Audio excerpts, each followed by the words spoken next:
Hello, welcome to my YouTube channel self study Raka Rajput. अभी मैं आपको पॉलिटी से राष्ट्रपति पार्ट करा रही हूँ।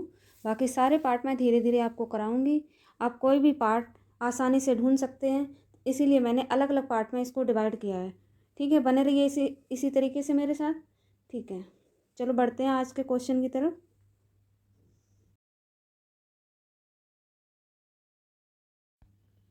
आज का हमारा क्वेश्चन है, भारतीय संविधान का कौन सा अनुच्छेद राष्ट्रपति के पद के लिए पुनः निर्वाचन की योग्यता निर्धारित करता है? अनुच्छेद 52, अनुच्छेद 54, अनुच्छेद 55, अनुच्छेद 57। हमें बताना है इसमें से कौन सा राष्ट्रपति को पुनः निर्वाचन के लिए योग्यताएं निर्धारित करता है। ठीक है, इसके बारे में थोड़ा हम जान लेते हैं।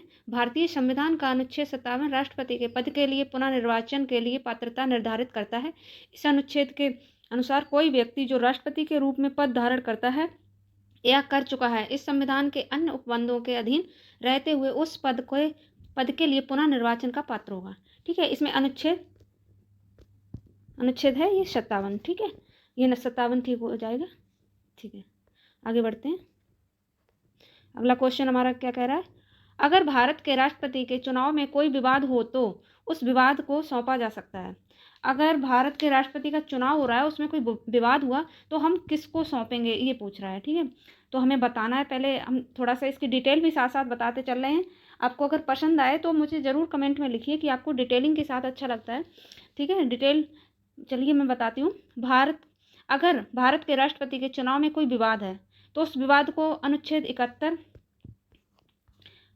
71 एक, ये जरूर याद रखना पड़ता है, अनुच्छेद 71 एक के अनुसार भारत के सर्वोच्च न्यायालय को सौंपा जाएगा और सर्वोच्च न्यायालय द्वारा किया गया विनिश्चय अंतिम होगा। मतलब सर्वोच्च न्यायालय द्वारा जो निर्णय होगा वही अंतिम होगा।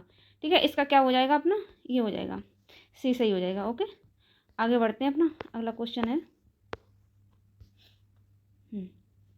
अगला क्वेश्चन क्या कह रहा है, राष्ट्रपति 5 वर्ष तक अपने पद पर रहता है। ये पूछ रहा है राष्ट्रपति 5 वर्ष तक अपने पद पर रहता है, कब से कब तक, ये पूछना चाह रहा है। ठीक है, अनुच्छेद 56(1) के अनुसार राष्ट्रपति अपने पद ग्रहण के दिन से पद ग्रहण, ठीक है, 5 वर्ष की अवधि तक पद धारण करता है। हमें ये याद रखना है, ये अपने पद ग्रहण करता है ना, तभी से इसका शुरू हो जाता है टाइमिंग। तो 5 वर्ष तक ये पद धारण करता है। ठीक है, इसके अनुच्छेद जरूर याद करते चलें क्योंकि अनुच्छेद बहुत इंपॉर्टेंट है, इसीलिए मैं साथ के साथ बताती चल रही हूँ आपको। अनुच्छेद 56 में ये दिया गया है, राष्ट्रपति 5 वर्ष तक अपने पद पर रहता है। अपने पद ग्रहण के दिन से ही स्टार्ट हो जाता है उसका टाइमिंग। ठीक है, आगे बढ़ते हैं। हमारा अगला क्वेश्चन क्या कह रहा है, भारत का राष्ट्रपति अपना त्याग पत्र किसको सौंपता है। बहुत ईजी है, बहुत इंपॉर्टेंट है, बहुत पूछा जाता है, इसलिए ये क्वेश्चन जानना भी जरूरी है और बहुत लोगों को पता भी होता है लेकिन कंफ्यूज हो जाते हैं। भारत का राष्ट्रपति अपना त्याग पत्र किसको सौंपता है। ठीक है, भारत का राष्ट्रपति अपना त्याग पत्र सौंपता है, अनुच्छेद 56(1) के अनुसार भारत का राष्ट्रपति अपना त्यागपत्र उपराष्ट्रपति को संबोधित करके देता है और उपराष्ट्रपति इसकी सूचना लोकसभा अध्यक्ष को तुरंत देता है। ये अनुच्छेद 56(2) में दिया है। राष्ट्रपति जो सूचना देता है उपराष्ट्रपति को, वो अनुच्छेद 56(1) में दिया है, और जो उपराष्ट्रपति देता है सूचना वो दिया है, लोकसभा अध्यक्ष को जो सूचना तुरंत देता है उपराष्ट्रपति, वो दिया है 56(2) में। ठीक है, ये हमको कंफ्यूज नहीं होना है। राष्ट्रपति अपना त्यागपत्र सीधा सीधा तो है उपराष्ट्रपति, लेकिन इसकी जो थोड़ी डिटेल जान लेते हैं। ठीक है, आगे बढ़ते हैं। अगला क्वेश्चन अपना क्या कह रहा है, भारत के राष्ट्रपति को उसके पद से हटाया जा सकता है। अब मुझे बताना है हम लोगों को, भारत के राष्ट्रपति को उसके पद से कैसे हटाया जा सकता है। भारत के प्रधानमंत्री द्वारा हटवाएंगे, लोकसभा के द्वारा हटवाएंगे, लोकसभा के द्वारा हटवाएंगे, भारत के मुख्य न्यायाधीश द्वारा हटवाएंगे, संसद द्वारा हटवाएंगे। अब हमें बताना है किसके द्वारा हटाना है। भारत के राष्ट्रपति को हम हटवाते हैं संसद द्वारा। ठीक है, ये सही नहीं है, इनके द्वारा नहीं, संसद के द्वारा हटवाते हैं। अनुच्छेद 56, देखो उपच्छेद पीछा नहीं छोड़ेंगे। अनुच्छेद 56 के खंड 1 के उपखंड खा के अनुसार संविधान का अतिक्रमण करने पर राष्ट्रपति को अनुच्छेद 61 में उपबंध अनुच्छेद 61 राष्ट्रपति पर महाभियोग चलाने की प्रक्रिया रीति से संसद द्वारा चलाए गए महाभियोग के माध्यम से पद से हटाया जा सकता है। ठीक है, संसद ये महाभियोग चला के तब इसको हटाया जा सकता है संसद द्वारा। ठीक है, लोकसभा ये सब नहीं लगा देना, हमारी संसद ही ठीक है। ठीक है, आगे बढ़ते हैं। हमारा क्वेश्चन क्या कह रहा है? क्वेश्चन कह रहा है भारत के राष्ट्रपति को महाभियोग द्वारा हटाने की प्रक्रिया निम्नलिखित में से किस अनुच्छेद में वर्णित है? अभी मैंने बताया था आपको किस अनुच्छेद में वर्णित है, उसकी डिटेल भी बताई थी मैंने, अनुच्छेद 61। ठीक है, ये सही है, अपना सीधा सीधा है। अगला क्वेश्चन हमारा क्या कह रहा है? राष्ट्रपति पर महाभियोग का आरोप संसद के किस सदन द्वारा लगाया जा सकता है? हाँ, अब मुझे फिर से आप लोगों को, अभी मैंने बताया था, इसकी डिटेलिंग भी बताई थी, किस सदन द्वारा लगाया जा सकता है महाभियोग का। महाभियोग प्रक्रिया का देखो, लोकसभा द्वारा, राज्यसभा द्वारा, संसद किसी भी सदन द्वारा, उपर्युक्त में से किसी के द्वारा नहीं। अब हमें बताना है किसके द्वारा लगाया जा सकता है। थोड़ी डिटेल बताते हैं। महाभियोग प्रक्रिया का वर्णन अनुच्छेद 61, अब ये पीछा नहीं छोड़ेगा, महाभियोग जब तक चलेगा, 61 में किया गया है। अनुच्छेद 61(1) के अनुसार राष्ट्रपति पर महाभियोग का आरोप संसद का कोई सदन लगाएगा और खंड 3 के अनुसार दूसरा सदन उस आरोप का अन्वेषण करेगा या कराएगा, और ऐसे अन्वेषण में स्वयं उपस्थिति होने का अथवा अपना प्रतिनिधित्व कराने का राष्ट्रपति को अधिकार होगा। ठीक है, इसमें होगा, ये सही हो जाएगा। ठीक है, सी। चलो आगे बढ़ते हैं। हाँ, हमारा क्वेश्चन क्या कर रहा है? भारत के राष्ट्रपति पर महाभियोग चलाने के लिए कम से कम कितने दिन पूर्व की सूचना आवश्यक है? हाँ, ये जरूरी है कि भारत के राष्ट्रपति पर जब महाभियोग चलाया जाता है तो राष्ट्रपति को सूचना देनी पड़ती है पहले। कितने दिन पहले देनी पड़ती है, ये हमें बताना है। भारत के राष्ट्रपति पर महाभियोग चलाने पर कितने दिन पहले देनी पड़ती है? 7 दिन पहले, 14 दिन पहले, 21 दिन पहले, 30 दिन पहले। बताएं किस दिन देनी पड़ती है? भारत के राष्ट्रपति पर महाभियोग संविधान के अतिक्रमण के आधार पर चलाया जा सकता है जब संसद का कोई सदन इस प्रकार का आरोप लगाए। संविधान के अनुच्छेद 61(2) के अनुसार ऐसा कोई आरोप तब नहीं लगाया जाएगा जब तक कि ऐसा आरोप लगाने की प्रस्तावना किसी ऐसे संकल्प में अंतर्विष्ट नहीं है जो कम से कम 14 दिन की ऐसी लिखित सूचना के दिए जाने के पश्चात प्रस्तावित न किया गया हो। इस प्रकार 14 दिन की अग्रिम सूचना के साथ ही संकल्प पर सदन की कुल सदस्य संख्या के कम से कम एक चौथाई सदस्यों के हस्ताक्षर भी होने चाहिए। हाँ, ऐसे ही नहीं इनको हटा दिया जाता है, सदन के जितने हैं उनके एक चौथाई वो भी हस्ताक्षर भी होने चाहिए, और इसका सही हो जाएगा 14 दिन। ठीक है, अपना इसका हो जाएगा 14 दिन। पहले हमें सूचना देनी पड़ती है, उसके बाद हम उनको हटा सकते हैं, ऐसे ही नहीं किसी को हटा सकते। अगला क्वेश्चन कह रहा है निम्नलिखित में से कौन सा भारत के राष्ट्रपति के निर्वाचक गण का तो भाग है परंतु उसके महाभियोग अधिकरण का भाग नहीं है? हाँ, ये इंपॉर्टेंट क्वेश्चन है। उसका जब चुनाव होता है, निर्वाचन होता है, तब तो वो उसमें भाग ले सकता है, लेकिन उसके महाभियोग में भाग नहीं ले सकता है।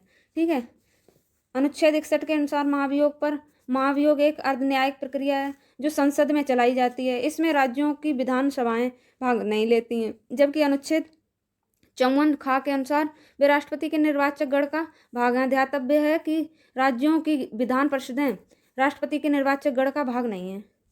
राज्यों की विधान परिषदें ये नहीं है, भाग नहीं ले सकती हैं इनके महाभियोग में, लेकिन इनके चुनाव में भाग लेती हैं। ठीक है, क्वेश्चन इंपोर्टेंट है। ठीक है, भारत के राष्ट्रपति के महाभियोग की प्रक्रिया है कैसी है? अभी मैंने ऊपर ही बताया था, अर्धन्यायिक प्रक्रिया है।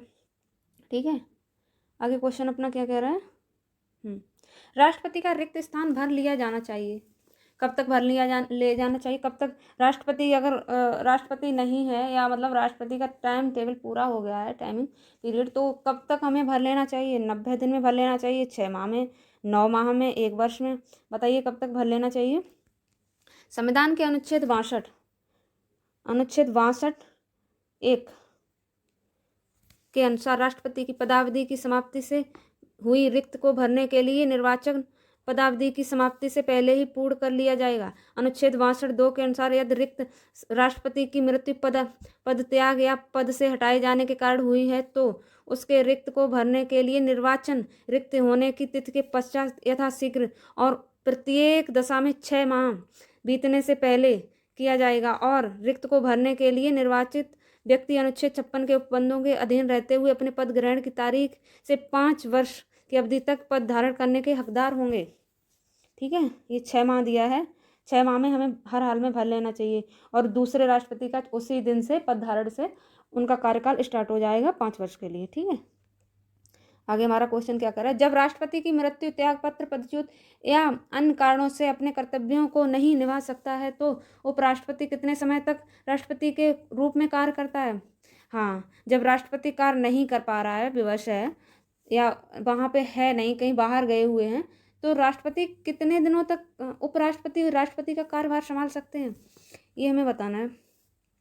हमारे राष्ट्रपति का कार्यभार वो 6 महीने तक संभाल सकते हैं। ठीक है, ठीक है। अनुच्छेद 62 के अनुसार राष्ट्रपति की मृत्यु, पद त्याग या अन्य कारणों से उसके पद में रिक्ति को भरने के लिए निर्वाचन रिक्त तिथि से 6 माह बीतने से पहले किया जाएगा। अर्थात अनुच्छेद 65(1) के अनुसार ऐसी दशा में उपराष्ट्रपति 6 माह तक राष्ट्रपति रह सकता है। जब राष्ट्रपति को कोई मतलब अपना पद खाली करना पड़ा या पद खाली है, तो राष्ट्रपति का पद सिर्फ 6 महीने तक ही खाली रह सकता है और खाली रहने के 6 महीने के अंदर निर्वाचित किए जाते हैं राष्ट्रपति, और तब तक कार्यभार संभालते हैं उपराष्ट्रपति। ठीक है, अगला क्वेश्चन है हमारा, यदि मृत्यु, त्यागपत्र अथवा हटाए जाने की स्थिति में भारत के राष्ट्रपति का पद रिक्त हो जाए तो उस पद का कार्यभार कौन संभालेगा। अभी मैंने आपको बताया था, पूरी तरह से इसको बताया था। अनुच्छेद 65 के अनुसार यदि मृत्यु, त्यागपत्र अथवा हटाए जाने की स्थिति में राष्ट्रपति का पद रिक्त हो तो पद का कार्यभार उपराष्ट्रपति संभालेगा, तथा यदि किन्हीं कारणों से उपराष्ट्रपति भी उपलब्ध नहीं है, राष्ट्रपति के बाद उपराष्ट्रपति संभालेगा। ठीक है, और अगर उपराष्ट्रपति भी नहीं है अगर कार्य करने के लिए उपलब्ध, तो उसका कार्य कौन संभालेगा, तो उच्चतम न्यायालय का मुख्य न्यायाधीश या उसके ना रहने पर और उनके भी ना रहने पर उसी न्यायालय का वरिष्ठतम न्यायाधीश जो उस समय उपलब्ध है राष्ट्रपति के कृत्यों का संपादित करेगा। राष्ट्रपति उत्तराधिकार अधिनियम 1969। ठीक है, ये अधिनियम इसके तहत इसको दिया गया है, राष्ट्रपति उत्तराधिकार अधिनियम 69। ठीक है, इसको कौन संभालेगा, इसको हम बता देते हैं आपको, उपराष्ट्रपति। इसका तो आंसर उपराष्ट्रपति होगा। उपराष्ट्रपति अगर नहीं है तो ये संभालेंगे, इनके बाद अगर ये भी नहीं है तो वरिष्ठतम न्यायाधीश संभालेंगे। ठीक है, आगे हमारा क्वेश्चन क्या कह रहा है, यदि राष्ट्रपति एवं उपराष्ट्रपति का पद खाली हो तो भारत के राष्ट्रपति के पद पर कौन होगा, ये भी तो बताया था, भारत का मुख्य न्यायाधीश। ठीक है, आगे हमारा क्वेश्चन कह रहा है, भारत का कार्यपालिका अध्यक्ष कौन है। हाँ, ये बताना है, भारत के का कार्यपालिका अध्यक्ष कौन है। राष्ट्रपति है, प्रधानमंत्री है, कौन है, राष्ट्रपति है, प्रधानमंत्री है, विरोधी दल के नेता हैं, भारत सरकार के मुख्य सचिव हैं। बताइए कौन है। अनुच्छेद 53(1), ये अनुच्छेद पीछा नहीं छोड़ेंगे, इनको रट लिया तो समझ लीजिए सब याद हो गया। अनुच्छेद 53(1) के अनुसार संघ की कार्यपालिका शक्ति राष्ट्रपति में नियत होगी, जिसका प्रयोग वह इस संविधान के अनुसार स्वयं या अपने अधीनस्थ अधिकारियों के द्वारा करेगा। इस प्रकार भारतीय संघ की कार्यपालिका अध्यक्ष राष्ट्रपति होता है। ठीक है, इसको याद कर लेना। ये जितने भी क्वेश्चन मैंने बताए ये पिछली परीक्षाओं में पूछे गए हैं, इसलिए इनको ज़रूर ध्यान से पढ़िएगा, ये आपके बहुत काम आएंगे। ठीक है, धन्यवाद। हमारा वीडियो सुनने के लिए आपका बहुत धन्यवाद, और अच्छा लगे तो सब्सक्राइब ज़रूर कर दें और अपने दोस्तों को शेयर करें ताकि और लोग भी देखें। धन्यवाद।